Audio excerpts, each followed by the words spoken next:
I'm going to do a story, but the first thing you have to understand is time doesn't work the way you think it does. You can call me Oracle because I'm the one who's talking. Welcome to the call, and we are going to jump right into the Sutra, Part 4, Chapter 2, on the conduct of the elder wife towards the other wives of her husband, and on that of a younger wife toward the elder ones. Also on the conduct of a virgin widow remarried, of a wife disliked by her husband, of the women in the king's harem, and lastly on the conduct of a husband towards many wives. The causes of remarrying during the lifetime of the wife are as follows. 1. The folly or ill temper of the wife. 2. Her husband's dislike to her. 3. Want of offspring. 4. Ew. Yeah. Yeah. Dude's getting divorced because they don't have a kid with this woman. It still goes on. Gross. The continual birth of daughters. See again. Gross.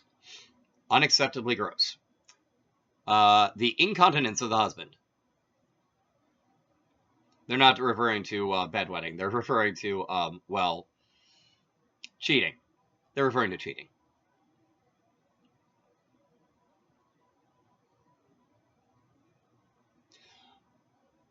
It's messed up, but 2 and 5, like all of those reasons are actually still around. Pretty much all but the last one, well, suck. But like, I think the first two, the folly or ill temper of the wife and her husband's dislike to her, I think that more is like people who get married who just shouldn't be married. Because like, if two people are married and the woman's always in an ill temper and the husband dislikes her, they probably shouldn't be married. From the very beginning, the wife should endeavor to attract the heart of her husband, and by showing him continually her devotion, her good temper, and her wisdom. If, however, she bears him no children, she should herself tell her husband to marry another woman. Even coming from a time where, unlike the modern world, if children didn't happen, it was like, literally actually the end of the world. I don't think this is that time. I don't think it's from that time. Now, depending on how old the source material that got translated is, maybe it is from that time. I just don't know.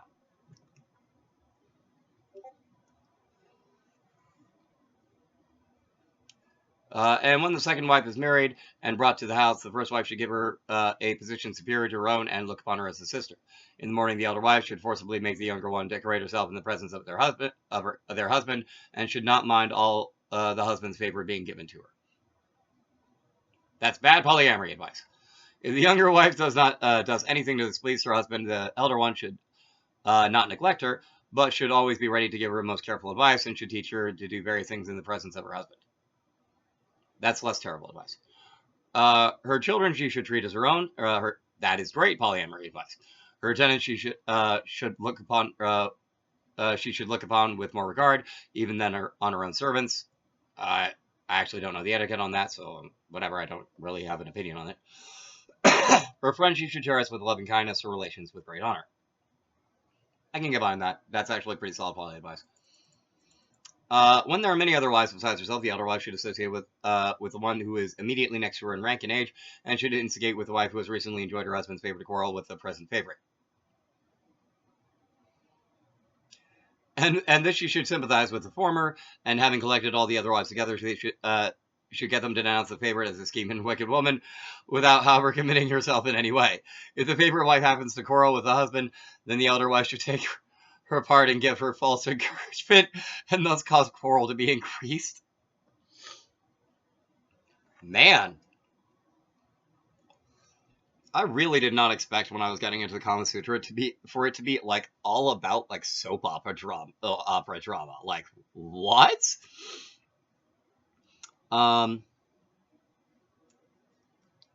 Reminds me of a great little movie called Soap Dish. It's Kevin Kline, Susan Sarandon, like the youngest Elizabeth Shute ever. It's so good.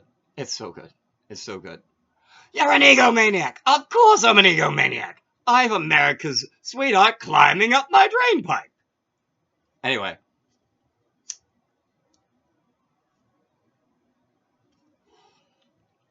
If there be only a little quarrel between the two, the elder wife should do all she can to work it up into a large quarrel.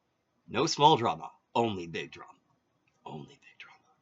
If after all this she still finds the husband still continues to love his favorite wife, she should then change her tactics and endeavor to bring about a conciliation between them so as to avoid her husband's displeasure. If you start too much Kita, have an exit strategy. Thus ends the conduct of the elder wife. The younger wife should regard the elder wife of her husband as her mother.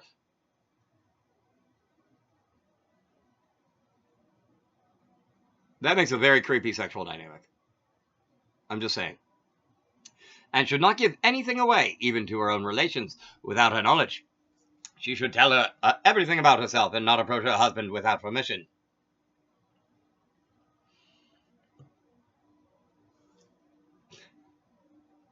One of the difficulties I have with the Kama Sutra is I see things that, like, I literally have to, like, take half of a sentence and be like, that sucks, this is smart, and the rest is all abalaka. Like, so often it's like that. Anyway. Whatever is told her by the elder wife, she should not reveal to others, and she should take care of the children of the senior even more than her own. See what I mean? When alone with her husband, she should serve him well, but not tell him of the pain she suffers from the existence of a rival wife. That is dishonesty in polyamory. Don't do it. It is a bad habit to get into. Polyamory only works with painful, brutal honesty. Anything else, you end up cheating, and that's not cool.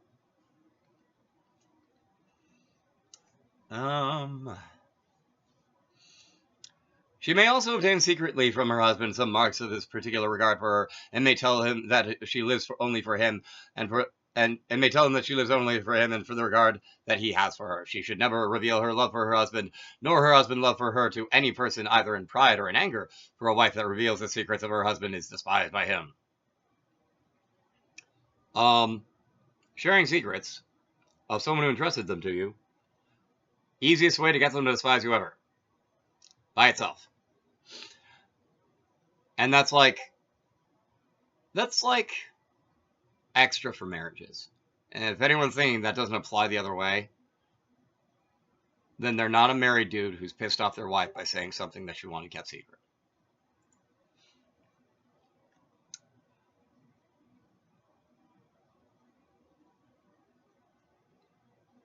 As for seeking to obtain the regard of her husband, Gonardea says that it should always be done in private for fear of the elder wife. If the elder wife be disliked by her husband or be childish, she should sympathize with her and should ask her husband to do the same, but should surpass her in leading the life of a chaste woman. Thus ends the conduct of a younger wife towards the elder. A widow in poor circumstances or weak nature, or who allies herself again to a man, is called a widow remarried. The followers of Babravia say that a virgin widow should not marry a person with whom she may be obliged to leave on account of his bad character, or of his being destitute of the excellent qualities of man, and thus be obliged to have recourse to another person. Gonardia is of the opinion that as the cause of a widow's marrying again is her desire for happiness, and as happiness is secured by the possession of excellent qualities in a husband, joined to love of enjoyment, it is better therefore to secure a person endowed with such qualities in the first instance. Vaster Yayana, however, thinks that a widow may marry any person that she likes, and that she thinks will suit her. At the time of her marriage, the widow should obtain from her husband the money to pay for the cost of drinking parties and picnics with her relations, and of giving them and her friends kindly gifts and presents. Or she may do these things at her own cost if she likes. In the same way, she may either her husband's ornaments, wear either her husband's ornaments or her own. As to the presents of affection mutually exchanged between the husband and herself, there is no fixed rule about them. If she leaves her husband after marriage and of her own accord, she will restore to him whatever he may have given her, with the exception of the mutual presents. If, however, she is driven out of her house by her husband, she should not return anything to him. After her marriage, she should live in the house of her husband like one of the chief members of the family, but should treat the other ladies of the family with kindness, the servants of generosity, and feelings of the house of familiarity and good temper. She should show that she is better acquainted with the 64 arts than the other ladies of the house, and in some qualities, and in any quarrels with her husband, she should not rebuke him severely, but in private do everything that he wishes, and make use of the 64 ways of enjoyment. She should be obliging to the other wives of her husband and to their children, and to give them presents, behave as their mistress, not that kind, and make ornaments and play things for their use. In the friends and servants of her husband she should confide more than in his other wives, and finally she should have a liking for drinking parties, going to picnics, and attending fairs and festivals, and for carrying out all kinds of games or amusements. Thus ends the conduct of a virgin widow remarried. The woman who is disliked by her husband and annoyed and distressed by his other wives should associate with the wife that is liked most by her husband and who serves him more than the others, and should teach all the arts with which she is acquainted. She should act as the nurse of her husband's children, and having gained over his friends to her side, those should through them make acquaintance of her devotion to him. In religious ceremonies she should be the leader, as also in vows and fasts, and should not hold too good an opinion of herself. When her husband is lying in his bed, she should only go near him when it is agreeable to him, and should never rebuke him, or show any obstinacy in any way. If her husband happens to quarrel with any of his other wives, she should reconcile them to each other, and if he desires to see any woman secretly, she should manage to bring about the meeting between them. Okay then. She should moreover make herself acquainted with the weak points of her husband's character. Probably did that anyway, but still. But always keep them secret. On the whole, behave herself in such a way as may lead him to look upon her as a good and devoted wife. Here ends the conduct of a wife disliked by her husband. The above sections will show you how all the women of the king's seraglio are to behave. Seraglio. That's a great word. And therefore, we shall now speak separately about only about the king. The female attendants in the harem, called severally kunchakiyas, mahalikas, should bring flowers, ornaments, and clothes from the king's wives to the king, and he, having received these things, should give them as presents to the servants, along with the things worn by him the previous day. In the afternoon, the king, having dressed and put on his ornaments, should interview the women of the harem, and who should also be dressed and decorated with jewels. Then, having given to them each place and such respect as may suit the occasion as they may deserve, he should carry on with them a cheerful conversation. After that, he should see such of his wives as may be virgin widows remarried, and after them the concubines and dancing girls. All of these should be visited in their private rooms.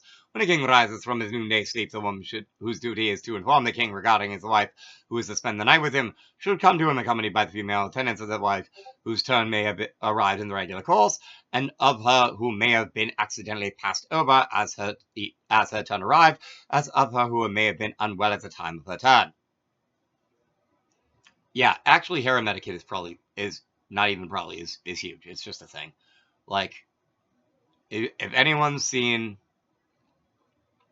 a good friend of mine worked on, actually no, his wife worked on the translation of the manga, The Apothecary Diaries. Anyone who's seen The Apothecary Diaries know that harem politics are real. The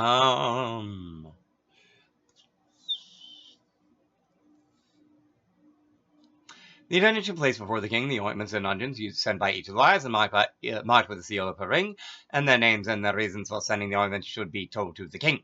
After this, the king accepts the ointments of one of them, and who is then informed that her ointment has been accepted, and that a day has been settled.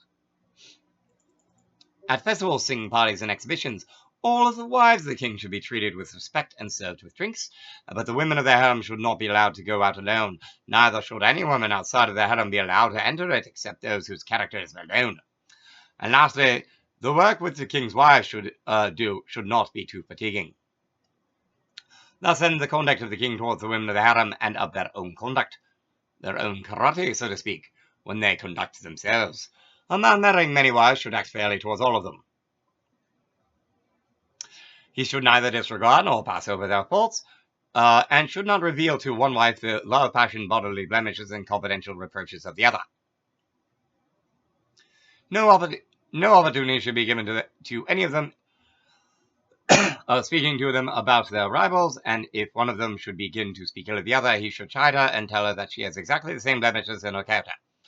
One of them he should please by secret confidence, another by secret respect, and another by secret flattery, and he should please them all by going to gardens, by amusements, by presents, and by honouring their relations, by telling them secrets, and lastly by loving unions. A young woman who is of good temper, who conducts herself properly according to the precepts of Holy Writ, wins her husband's attachment and obtains a superiority over her rivals. Thus ends the conduct of a husband towards many wives. And I'm getting a little scratchy, so I'm going to end it there. Thank you for watching. Comment below. And thank you for watching this manga show. Thank you for watching my manga ragu. The little theater of the strange of you. Oh, would that be so to be? Talk to you later from Oracle Me.